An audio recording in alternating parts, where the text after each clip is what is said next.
Under Enma's orders, Nai and Mare discover a cave with a magical barrier keeping them out, so they trick the Magirangers into crossing the barrier and everyone finds something inside.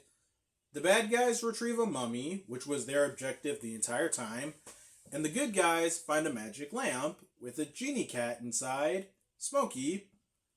The big point of this episode is we have a new general replacing Bronkin, the former Heavenly Saint Rigel, now Infernicia's dark magic priest Memi.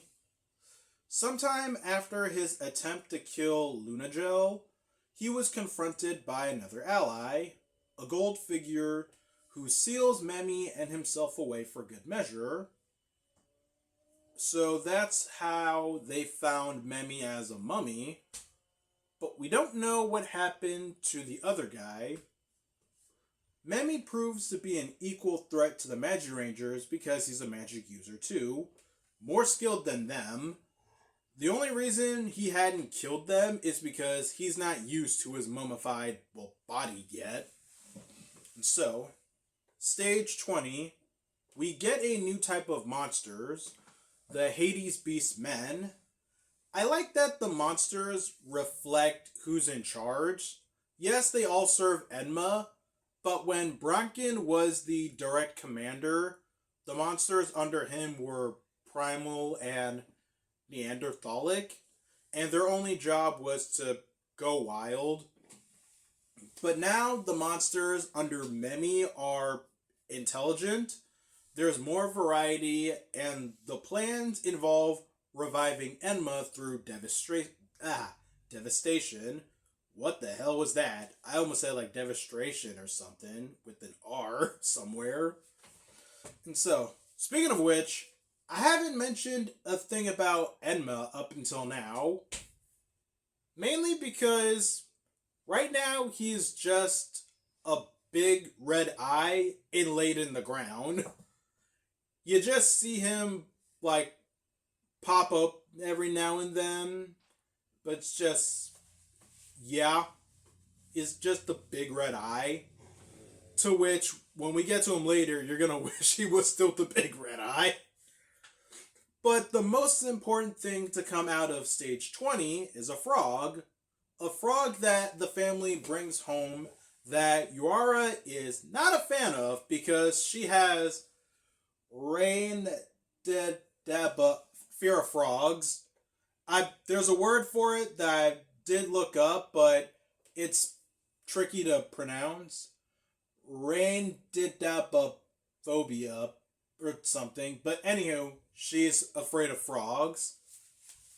But this frog turns out to be the Heavenly Saint Sungel, that after one kiss from Yuara, his curse is broken, and we now have our Sixth Ranger, Magishine. Let's talk about this man's suit, because once again, the suits in this show are timeless, and his is the best one. Like, the color scheme, blue and gold, everything. I talked about how the Magiranger suits coordinated the M symbol on their chests. He does that, but straight up supersedes the main five. And while I'm at it, Magishine, I want to say, if I'm getting this right, he's not our first Gold Ranger in Sentai because of Deca Gold from the Deca Ranger Full Blast action movie. But what he is the first Gold Ranger to be a Sixth Ranger in Sentai. His arsenal is rather diverse. His aesthetic is a genie motif, and yet his changer is a ticket puncher to relate back to his mech. His main weapon is the genie's lamp they found last episode that he can turn into a gun and even fire Smokey out of for its finisher, as Smokey is his cat. And I love that scene where Sungel just stands there giving that angry pet owner look, and it's being projected to their TV in the lair. Smokey sees this and he's like, oh fuck, I gotta go. Sungel is a perfect addition to the team, since up to now, everyone's knowledge on magic's been secondhand, and they still know little to nothing about anything, so having someone experienced and knowledgeable to show them the ropes is a brilliant idea. Plus, Sungel's familiar with Blagel, as it turns out, he was his protege. And yes, after Magishine's debut, he becomes their magic teacher and invites himself to move in. Mahou no sensei! I mean, they did keep him as a pet when he was a frog, even renamed him Hikaru, which is what Sungel will answer by from now on. So he's not just injecting himself in, he uses their own words against them, which is pretty hilarious. And so, the next episode, we expand more on Magishine's arsenal with his mech, Trevelyan, a magic train that becomes a giant robot. Unlike Mystic Force, where there's no reason the Solaris Knights had a train Zord, here at least Hikaru's a train enthusiast, so he coordinated it into his arsenal. So Trevelyan, I like the color scheme, but yeah, this mech is a lot of things. Chunky, chubby, big boned, and it still keeps that little feather flare, like feather thing on, like how Magishine has on his helmet. But yeah, this mech is obese, to say the least. Like, friggin' looking at the picture, the head of the train just sticks out so far. Like, what is going on? Like, I don't know. Just thank God for CGI to do, like, some crazy moves that it does. But honest, that's all I can really say. Like, I like the color scheme, but boy is this mech just obese. Like, it's not... I don't want to say it's entirely terrible, but... I don't know. Like, compared to the other mechs in this show, this is simple. I will say, though, its finisher is terrifying, where it absorbs monsters into the train's furnace and burns them to death. Okay. That's just fucking damn. Like, eventually, too, the train's furnace could also shoot out fire for a special move, but holy shit. The fact that the Megazord eats monsters just to refuel itself. Oh my god. And so, around this time, Magiranger's summer movie, Bride of Infernitia, takes place between episodes 25 and 27. Yes, it is canon to the show, as the focus centers around Kai and Yamazaki. I won't get into full detail. Like, I have seen this movie before, but I just didn't get around to rewatching it because this video had a deadline to meet. I'll get around to it at some point, I guess. Maybe when I'm watching Gokaiger, so I'll get to it at some point. But the movie is when Yamazaki realizes that Kai's Magired. Stage 30, Legendary Power. The villains plan on freezing the planet, and the monster of the episode is way too powerful for all 6 Magirangers. They all agree they need to be stronger right now, so Hikaru suggests they go find the oldest heavenly saint, Snowgel. She would be able to release dormant power they haven't tapped into yet, considering she was the apprentice of the 5 legendary magicians who founded Magitopia, the magical land of heaven full of magic. That's Magitopia. Snowgel was also their mother's prospective heavenly saint. They go and find Snowgel in the belly of a giant fish and plead their case to her, and in turn, she refuses because she's distraught from her experiences with powerful magicians, claiming that power corrupts and that power can fail you. After all, Mimi betrayed the saints, and even their parents fell in battle. But they say that their courage is proof that they'll be victorious, and Snowgel believes in them and grants them more power. And said new power is the Magiranger's new legend forms. To which these legend forms, one of the best team power-ups in all of Sentai. They ditched the capes for white, black, and gold chest armor, which looks royal on all of them. Like, new details to the helmets, feathers on reds, yellows, horns on green. You get the idea. They look so beautiful.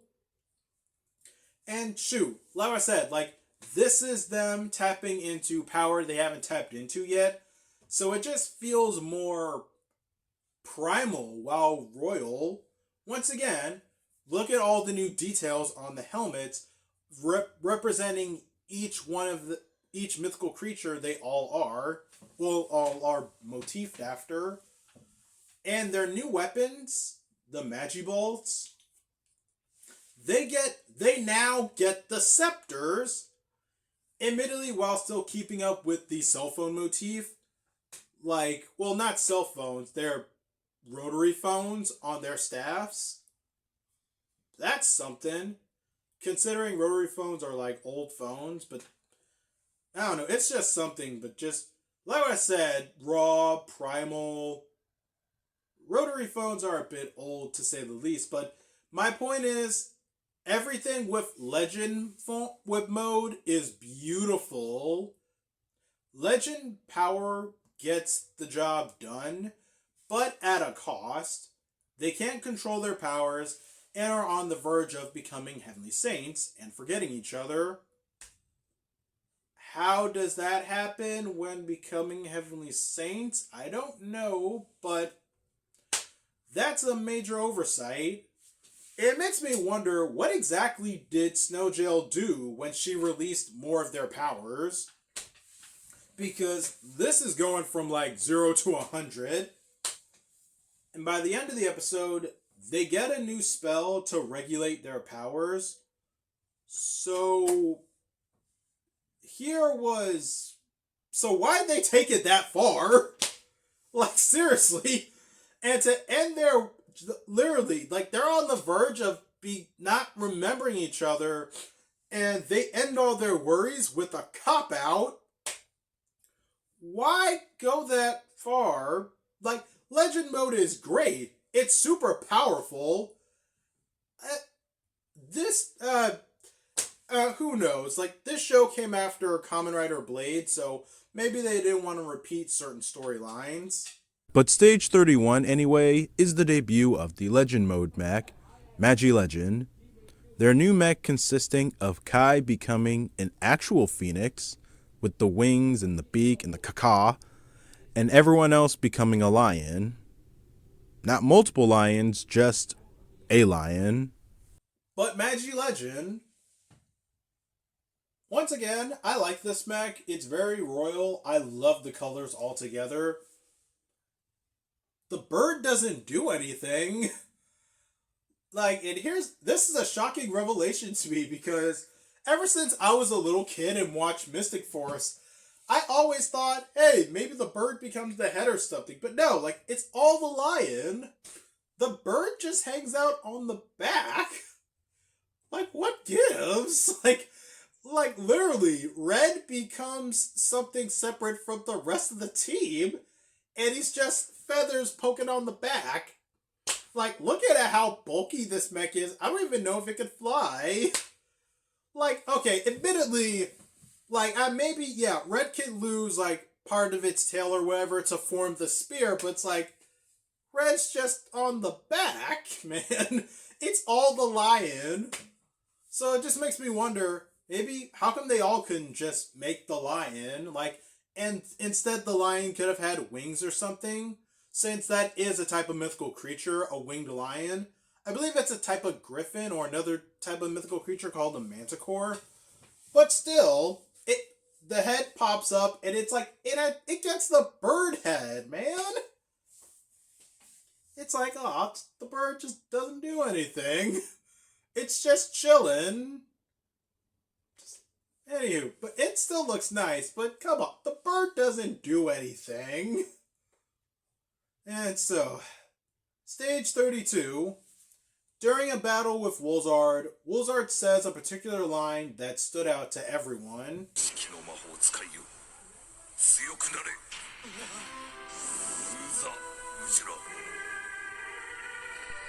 That line was something only one person had said before.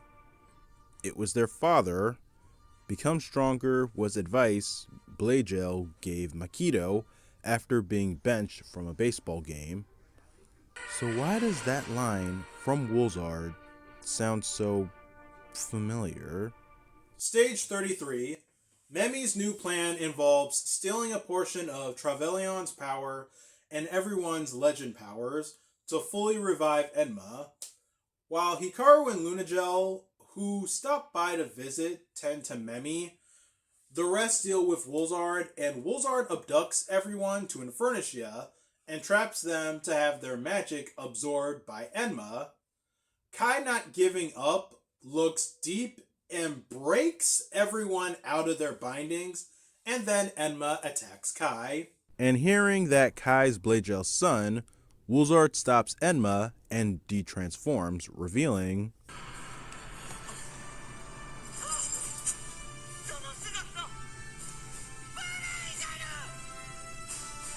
Woolzard is their father. 15 years ago, the big battle was Blagel, Sungel, Lunagel, and Memi when he was Rigel versus Infernicia. Already planning to betray them, Rigel sets up Blagel to get struck by him, so when Blagel does his suicide plan, Enma could corrupt and brainwash him. So Blagel managed to break free was due to the episode before now coming in contact with a magic mold that would have screwed over Woolzard, but instead triggers his memories. Everyone's ecstatic that their father's alive and right in front of them, all except for Kai, who refuses to believe that the man they've been fighting and killed their mother was their dad, which is fair, but on the other hand, dude, your older siblings all remember your dad before he left. You're literally a baby, so of course you wouldn't. That stance eventually leads Kai to breaking down because he doesn't remember his dad. Again, he was literally a baby, and all he has currently are his battles with Woolzard for memories, and he doesn't want that. He just wants his dad. Kai's tears reach his father, and he breaks free from being Woolzard. The family reunion's cut short as Blagel leaves to finish what he started. Before he reseals Enma, he has one final message for his children. Their mother is still alive. As for Memi's role in this episode, him and Hikaru have a duel, and Memi finally meets his end, and as he dies, he leaves a warning. If Infernicia's leader was ever to fall, Infernicia's gods would step in and take over.